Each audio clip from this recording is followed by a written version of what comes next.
Bienvenue dans cet épisode très particulier. C'est à mon sens l'un des plus importants que j'ai enregistré.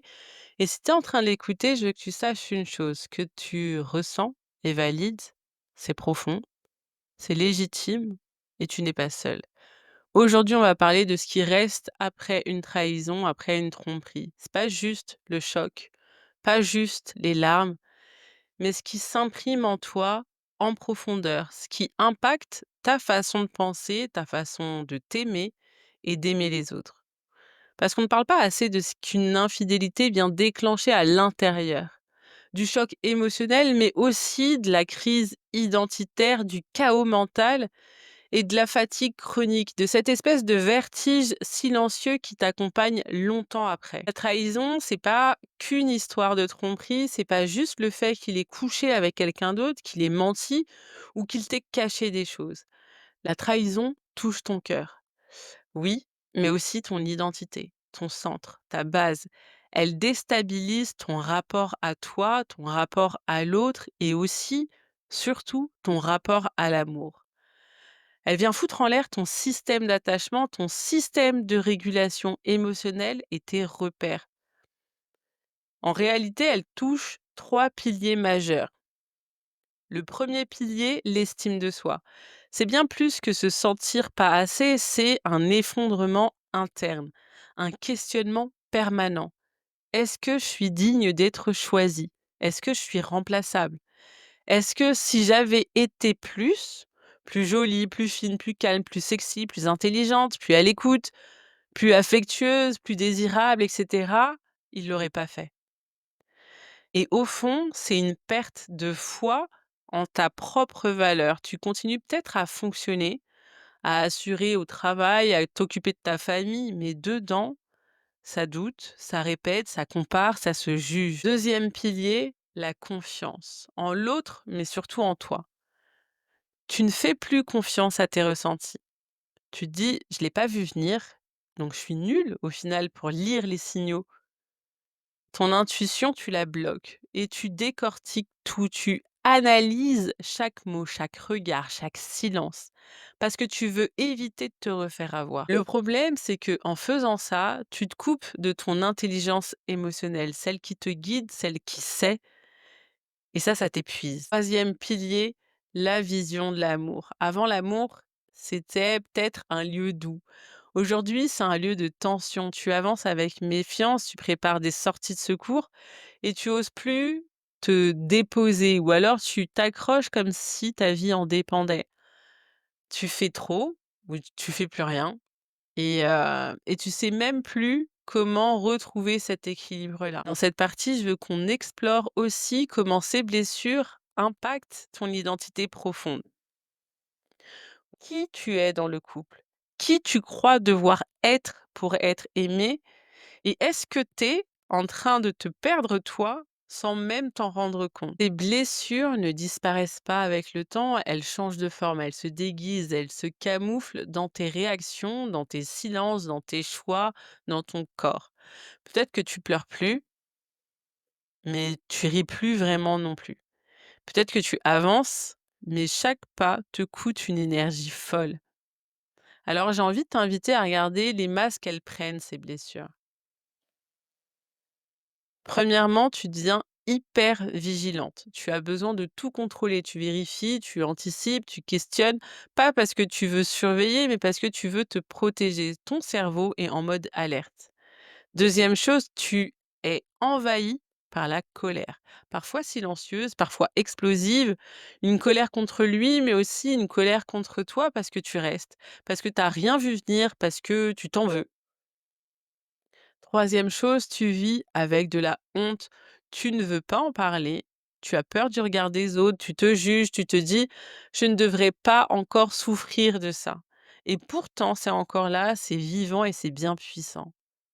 Quatrième chose, tu doutes en permanence de tes intentions, des tiennes, de ce que tu veux.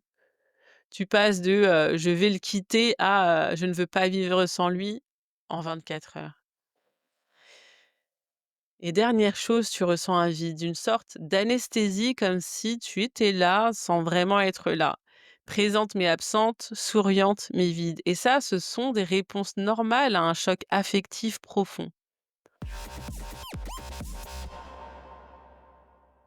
Je voudrais développer encore plus ces conséquences et ces émotions pour t'amener à cette fameuse clarté émotionnelle qui est la première marche vers la guérison. Pourquoi ces blessures, elles restent même quand tu crois avoir tourné la page? Tu t'es peut-être dit, c'est bon, je suis passé à autre chose. Et c'est ce que tu montres aux autres. Tu bosses, tu ris avec des copines, tu fais du sport, tu ne pleures plus, tu ne reparles plus de lui, tu avances ou du moins tu fais tout pour. Mais malgré tout ça, il y a ce truc silencieux, cette boule dans le ventre quand tu t'apprêtes à t'attacher à quelqu'un d'autre. Ce blocage quand tu sens que ça devient sérieux, ce réflexe de vérifier, d'interpréter ou de douter. Parce qu'en réalité, t'as pas guéri, tu as juste déplacé la douleur. Tu l'as camouflé dans des routines, dans des stratégies de survie, tu as géré comme on dit, mais t'as pas réparé. Et cette douleur, elle se glisse partout. Dans tes nouvelles relations où tu deviens méfiante sans raison apparente, dans ton rapport à ton corps, à ta sexualité, à ta vulnérabilité, dans ton discours intérieur qui est devenu plus dur, plus contrôlant, plus rigide.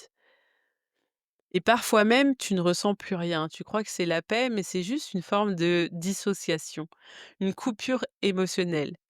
Tu ne veux plus sentir parce que sentir, ça fait mal.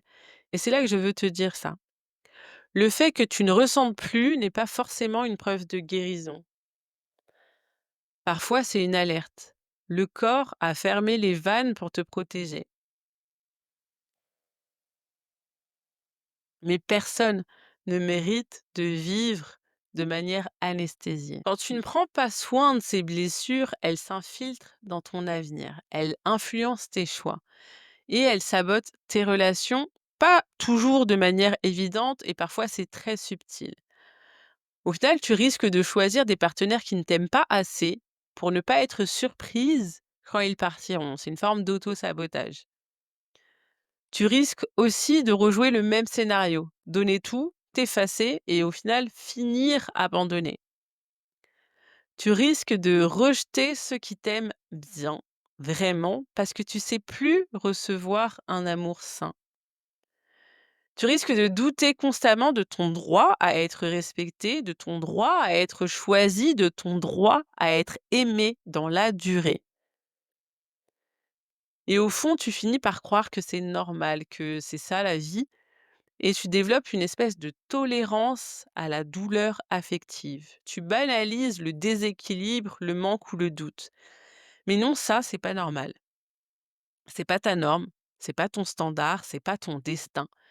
Et si personne ne te l'a encore dit avec force et clarté, je te le dis aujourd'hui.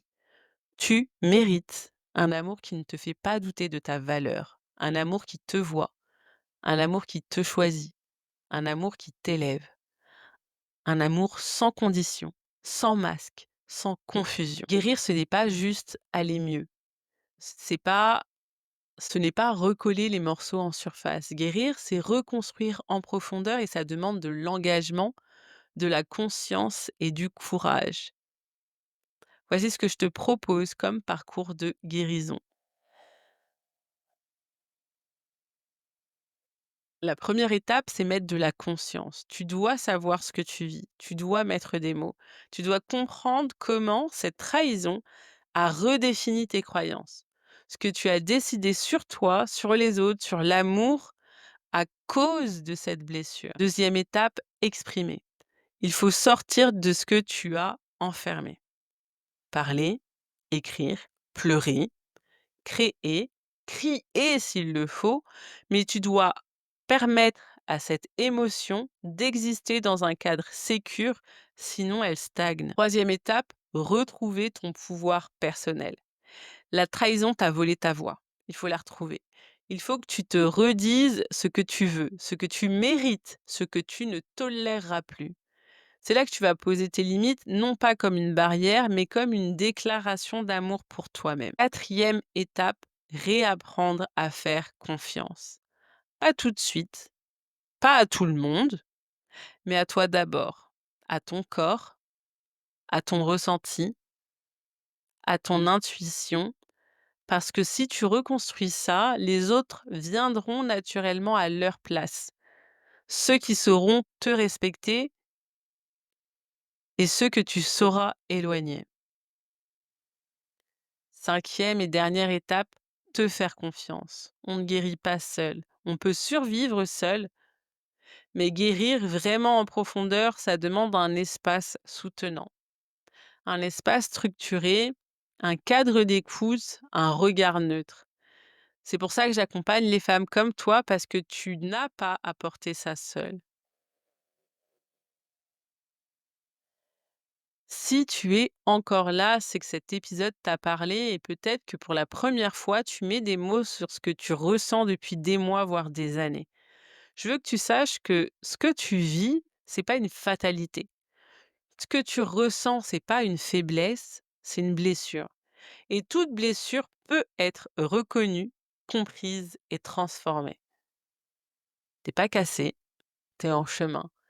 Et si tu veux que je t'aide à aller plus loin, si tu veux faire de cette douleur un point de bascule, alors sache que je propose des accompagnements en coaching émotionnel et relationnel sur mesure, puissants et profondément transformateurs. Pense à t'abonner pour retrouver sur ma chaîne d'autres vidéos complémentaires et surtout dis-moi quelle est l'émotion que tu ressens encore aujourd'hui, mais que tu n'as jamais vraiment osé nommer. Partage-la, tu seras toujours entendu ici, tu n'as pas à souffrir en silence. Si la vidéo t'a parlé, n'hésite pas à me le faire savoir en likant, en partageant à quelqu'un qui a besoin d'entendre ça. Pose-moi toutes tes questions en commentaire, je réponds à tout le monde. En attendant, prends soin de toi. Je te dis à très bientôt pour une prochaine vidéo.